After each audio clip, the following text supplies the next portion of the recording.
Hello and welcome to Jiggsy Shed. So I've got to give a massive shout out to Matthew over at Moustache Workshops for giving me this absolutely stunning piece of figured sapele, and it just became the perfect piece for the project I was working on. So this piece was commissioned as a gift for my karate sensei, but the friend who asked me to make this gave me a very vague description, and it sort of went along the lines of a box, maybe something for jewellery or putting little trinkets in, with a personalised engraving and a hidden mechanism. That was about it. And this did sort of come about on a night when we were all celebrating other people getting their black belts. This was a while back before I got my own black belt. This was actually the night my wife got her kickboxing black belt. I'm still really scared of her kicks and her elbows. But anyway, I rose to the challenge, and here we are. So, as you can see, I cut the walls out of the sapele, and then it was a lot of sanding. But this was sort of the first stage to try and establish the size of the box I was going for. And I also wanted to get an idea of what the figured sapele would look like when it was finished. So you can see, as I'm cleaning it up here with methylated spirits, just some of that grain coming through. But you will see later when I apply some oil. Here I am then processing up a piece of maple. Again, this was given to me by Matthew at Moustache Workshops. And this piece was to become the base and the lid of the box. And it did take a lot of passes through the thicknesser to get it to the right dimensions, and then just quickly using the walls to make sure that I've got it to the exact size that I want it to be, for look and effect, shall I say. Because with this box I decided to go along a bit of a Japanese style theme, like the architecture or something, very loosely based on that, but you will see how it all turns out. So this whole box was just going to be held together by glue, and I decided to make a little sort of a plateau or raised platform along which the wall will sit and give more adhesion for glue. Now obviously I cut a lot away on the table saw, but ultimately the router was going to do a far quicker job of this, and it helped with just cleaning up the rough edges as well. So the lid and the base were processed the same up to this point. For the lid, I wanted to give it a sloping aspect, similar to almost what the Japanese old ancient architecture looks like with the roofs. So I was using the table saw for this. Now it took a lot of times passing it straight in, and actually worked better just gently moving across as the blade is slowly heightened each stage. So it's only small cuts done at a time. So no pressure on the blade or something, but there I get the effect that I was going for. And then on to sanding. Now this project did have a lot of that, and I have cut a lot of it out. Then it was time to think about the hidden mechanism. Now I've never made something like that before, so this was very experimental, a lot of testing. A lot of these pieces failed as well. I had a couple that broke apart as I'm drilling into it, because it was quite close to the edges, and just trial and error with a lot of it, figuring out how many magnets I need to make this work through the thickness of the wood. And O3 adhesives featured a lot in this project for this mechanism and holding the box together as well. So here I'm working on and testing out the locking of the box. So obviously I need to automatically lock when it's closed.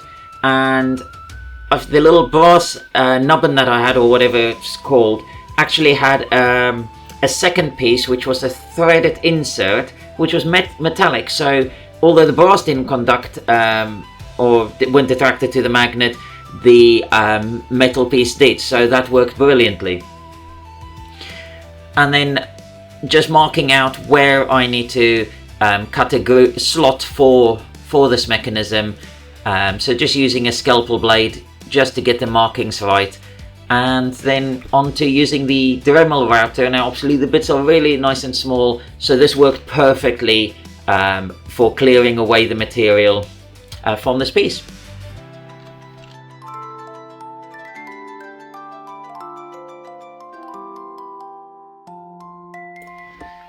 And then it was on to cleaning up the edges with a chisel.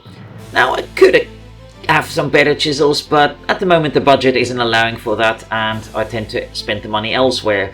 So at some point I will upgrade what I've got, but this freebie that I had from someone worked perfectly for this, and I got done what I needed.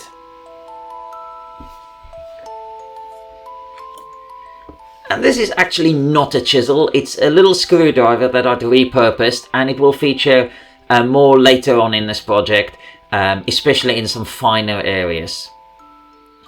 And I felt I needed more magnets in my piece, so made another hole and put that in, and that just actually helped with the closing mechanism a lot better, as it just magnetized that inner metal thread a bit more.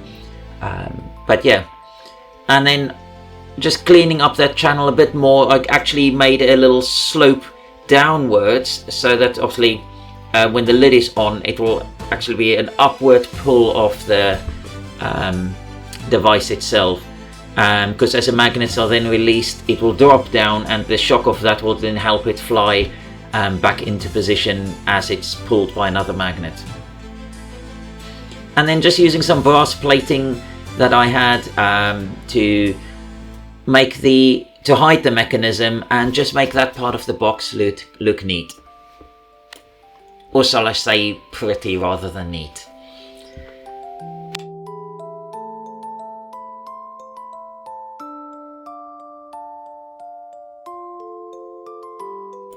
So I did spend a bit of time initially doing some hand sanding, getting the edges cleaned up, but actually I found the Dremel worked a lot better, and you will see me using that a lot more in the next stages. So just using the oxide discs to clean up the edges, but later I also found that actually on the brass the sanding discs worked even better for that. So obviously I'd marked this out earlier, and now it's just bending it to shape so that it will fit over the mechanism, marking where that is because I want that recessed as well. So again, back to using the chisel, just cleaning that up nicely until the brass plate fitted flush with the wood.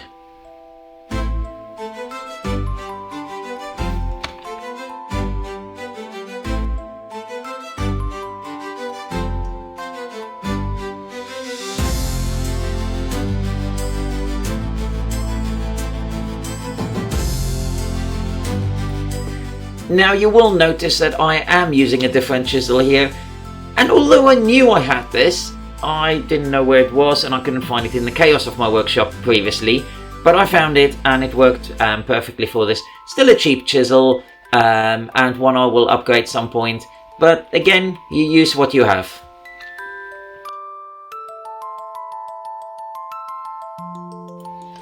Now it is time to make some holes so that I can fix the plate into place and also establish where I'm needing to make the hole for the lock to come out.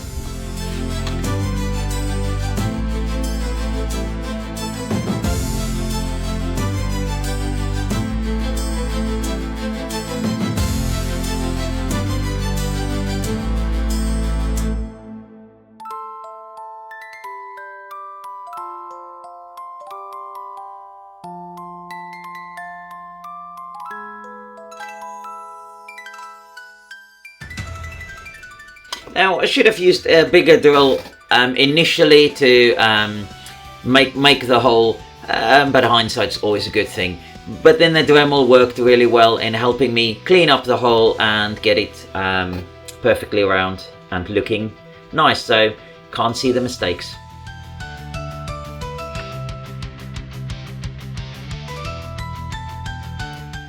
Now the sanding pads and the abrasive buffs really helped a lot with cleaning up and or just polishing up these brass plates and making them look really nice and shiny. Though I'm not quite sure why I'm spending so much time sanding the part that no one will be seeing.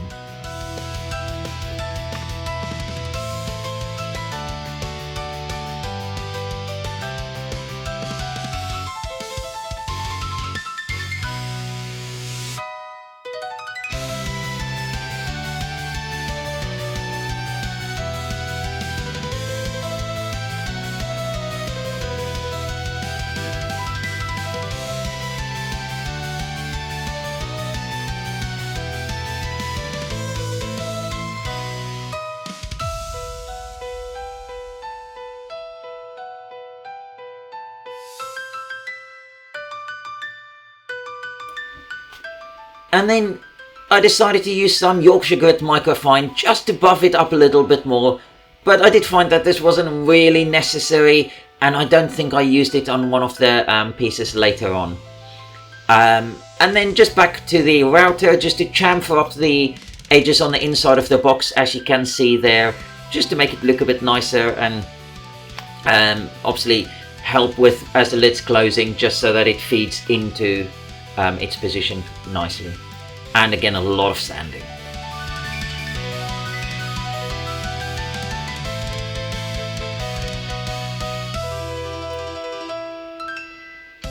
Now this is a brass plate that's going to sit on the inside wall of the box and going to be part of the locking mechanism and hiding the magnet that's hidden in the wall of the box.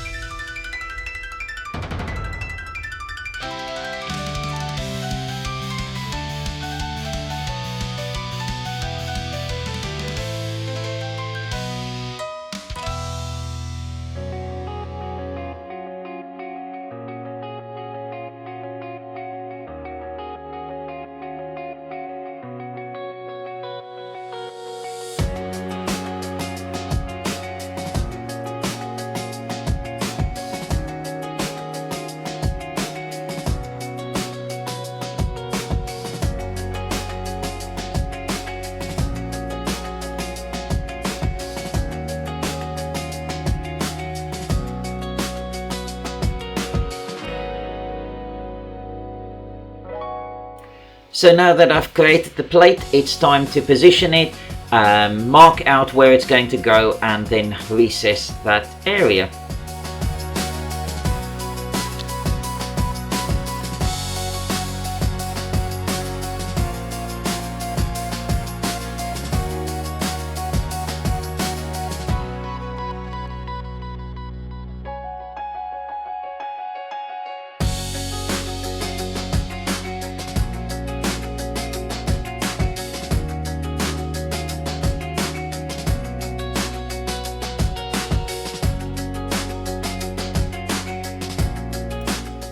And then I can work out where the hole needs to be positioned, making sure that I've got it in the correct position so that I don't have to try and fix extra holes.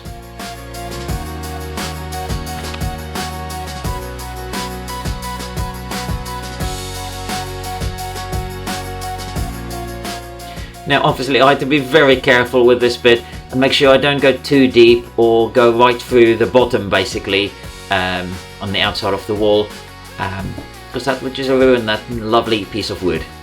So using the Dremel just to work further and make sure that it's all flush as deep as I can, as I needed to house quite a few magnets but leave enough space as well that the mechanism can go in and not just slide out as you open the lid.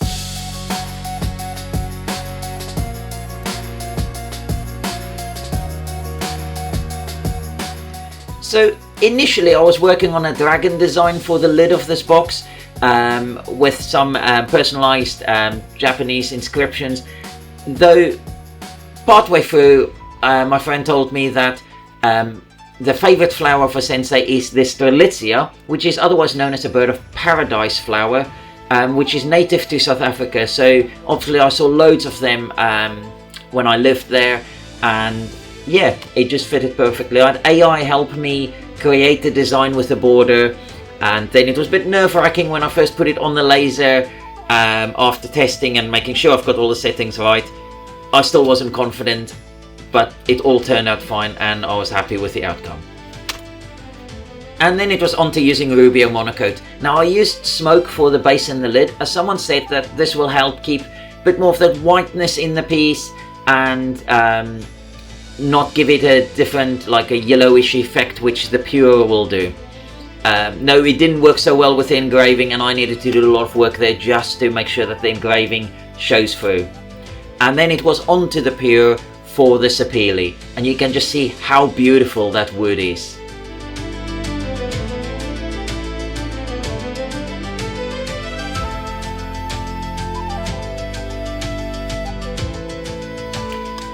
Now the little brass screws I had for the brass plates were just a bit too long, and if I didn't shorten them, they were going to poke out through the walls.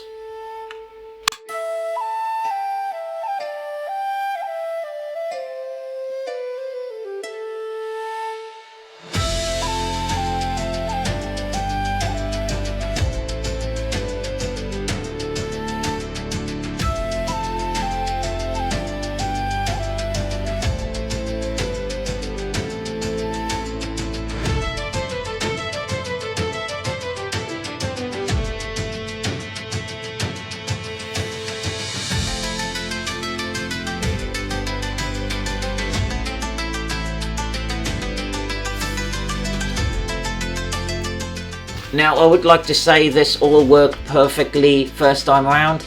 It didn't. I had to take this plate off quite a few times just to make the slot a bit wider, and because there's a few places where it was catching, wasn't working right, so it took a few trials and errors before I had it working perfectly, and then I could move on to continuing with the assembly of the whole box.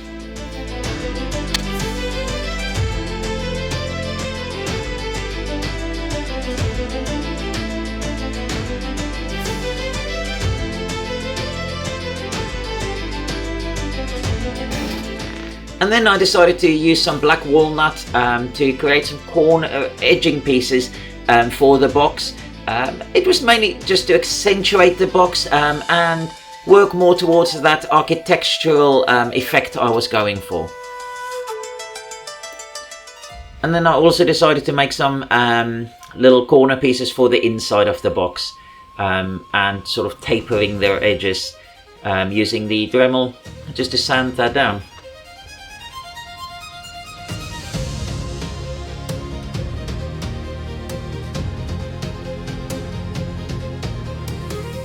Now to make the little corner pieces, I initially started using the Japanese saw, but it was not the best for that, and ultimately what worked best was just to use a chisel and slowly work away on those cutaways.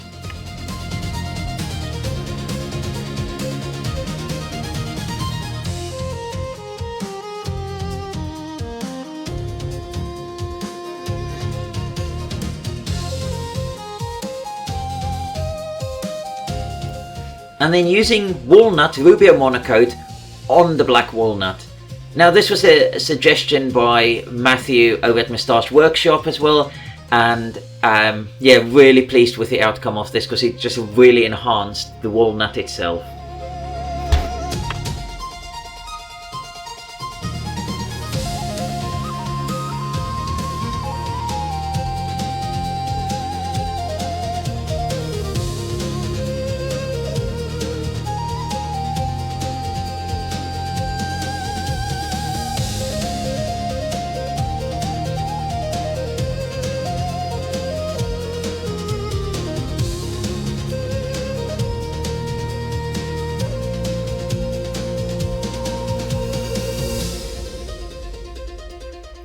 I then also had some walnut veneer that I applied over the top. Now, in theory this was quite simple and worked, but I had a few issues with it, well, mainly my own errors, and it took a lot longer again than I intended. On the cleaning up the edges with the along the end grain of the wood did cause some breakouts, and I needed to do a bit of patchwork as well. So nothing went smoothly with this, but the ultimate outcome was great. And again, you will see in a bit, I will be using Rubio Monocoat to the walnut color to enhance the top. But there you can see where I had some of the breakout and just having to fix it. But ultimately, once the piece was done and the Rubio Monocoat was applied, you couldn't see that, and it was all looked neat and tidy.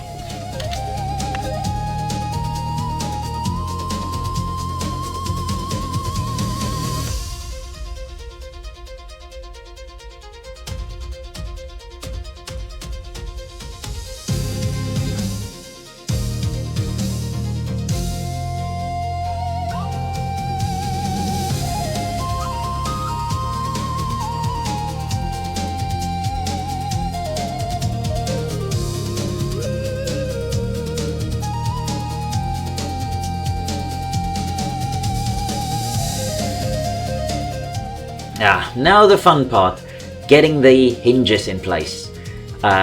This took a bit of work, just figuring out its positioning, and again made a few mistakes that I had to correct along the way, and just adjust a few things here and there to make it all work. Though I had to be careful with the cutting, because I was cutting very close to the edge, and a few places some of the veneer wanted to break out again, and later you will see I just have to fix that using some glue again. But the little screwdriver chisel came in very handy with this. Quite a bit of sharpening needed in between, but eventually I had the channels all carved out and ready to fix the hinges in place.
Now I have to say, this is a part of the woodwork journey that I really enjoy.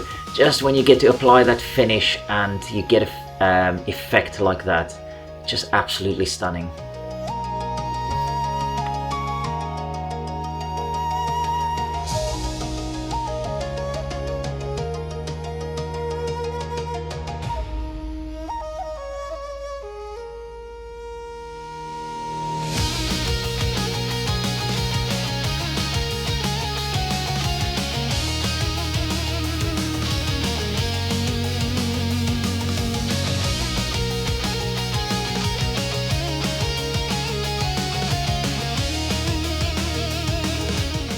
Now, with the hinges attached to the box, I now needed to get it attached to the lid.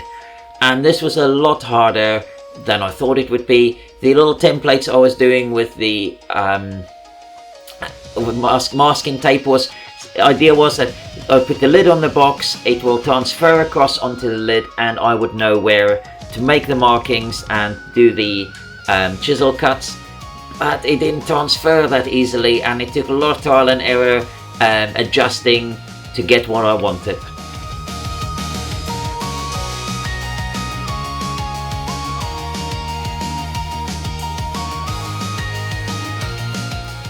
But eventually something worked, and I could get cracking with creating the grooves for the lid.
Now I had to make some fine adjustments to the edges of the lid, because despite my best planning and intentions, it fit quite tight in the box, and I just needed to give it a bit more breathing space so that it would work and open and close properly without being stuck.